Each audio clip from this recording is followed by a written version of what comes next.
नमस्कार, राधे राधे, जय श्री कृष्णा। अंजू के नुस्खों में आपका स्वागत है। आज मैं आपको इस वीडियो में 8वां अध्याय सुनाने जा रही हूँ कार्तिक माहत्म्य का।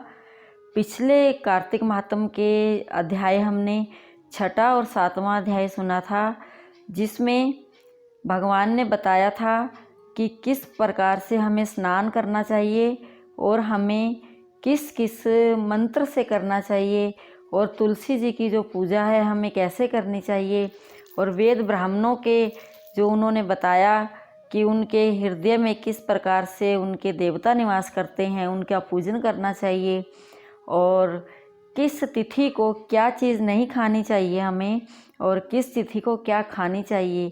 कार्तिक में व्रत करने वालों को किस प्रकार से भूमि पर सोना चाहिए और कैसे उन्हें वैकुंठ की प्राप्ति होती है और उनके पितरों को मुक्ति मिलती है। तो 8वां अध्याय शुरू। ओम नमो नारायणा, ओम नमो नारायणा, हरि ओम नमो नारायणा। 8वां अध्याय। नारद जी ने कहा, हे राजन, अब मैं कार्तिक मास के इस व्रत की उद्यापन विधि बताता हूँ, ध्यानपूर्वक सुनिए। व्रती को चाहिए कि कार्तिक मास में शुक्ल पक्ष की चतुर्दशी को व्रत के संपूर्ण फल की प्राप्ति के लिए तथा विष्णु जी की प्रसन्नता के लिए उद्यापन करना चाहिए। तुलसी जी के ऊपर चंदोवा बनावें, बंधनवार व फूलों से सुसज्जित करें, चंवर से सुशोभित मंडप बनाएं, चारों दरवाजों पर मिट्टी के बने हुए पुण्यशील, सुशील, जय और विजय 4 द्वारपालों को अलग अलग बिठावें। तुलसी जी की जड़ों में 4 रंगों द्वारा सर्वतोभद्र चक्र बनावें। उसके ऊपर पंचरत्न नारियल रखें और शुद्ध वस्त्र से कलश को ढकें। फिर भगवान विष्णु का पूजन करें। द्वादशी को भगवान विष्णु जागे थे, त्रयोदशी को देवताओं ने उनके दर्शन किए थे, चतुर्दशी को देवताओं ने उनका पूजन किया था, इसलिए भगवान विष्णु की उद्यापन पूजा की जाती है। उस दिन संयम तथा शांत चित्त से व्रत करना चाहिए। अपने गुरु की मूर्ति बनाकर षोडश उपचार तथा विविध नैवेद्य आदि से भगवान का पूजन करें। विधि प्रकार के वाद्यों के साथ कीर्तन करता हुआ उस रात्रि में जागरण करें। जो प्राणी श्रद्धापूर्वक भगवान का कीर्तन करते हैं, उन लोगों के 100 जन्मों के पाप धुल जाते हैं। जो व्यक्ति भगवान के नियमित जागरण करके रात्रि भगवान का कीर्तन करते हैं, उनको असंख्य गोदान का फल मिलता है। जो लोग भगवान की मूर्ति के सामने नृत्य गान करते हैं, उनके अनेक जन्मों के एकत्रित पाप नष्ट हो जाते हैं।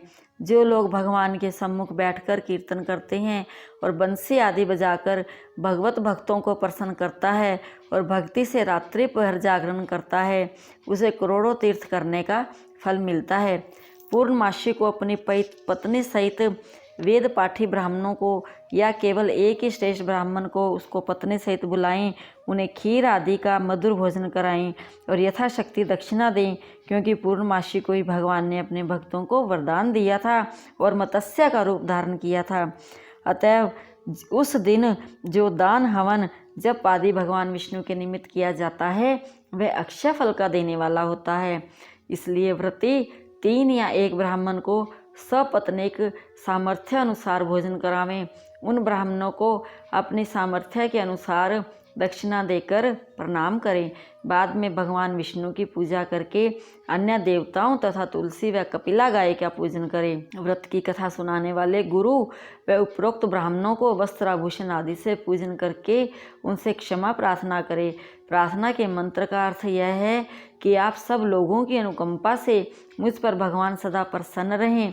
इस व्रत को करने से मेरे 7 जन्मों के किए हुए पाप नष्ट हो जाएं और मेरी संतान चिरंजीवी हो। इस पूजा के द्वारा मेरी सभी इच्छाएं पूर्ण हो। मेरी मृत्यु होने के बाद मुझे अतिशय दुर्लभ विष्णु लोक प्राप्त हो। व्रत करने वाला इस प्रकार ब्राह्मणों से क्षमा की प्रार्थना करे और उनको प्रसन्न करके विदा करें। पूजा की सारी वस्तुओं के साथ गाय भी गुरु को दान में दे। उसके पश्चात घर वालों और मित्रों के साथ भोजन करें। कार्तिक और माघ मास के उद्यापन के नियम इसी प्रकार बतलाए गए हैं। इसी तरीके से जो प्राणी कार्तिक मास का व्रत उद्यापन करता है वह पाप रहित होकर मनवांछित कामनाओं को प्राप्त करता है।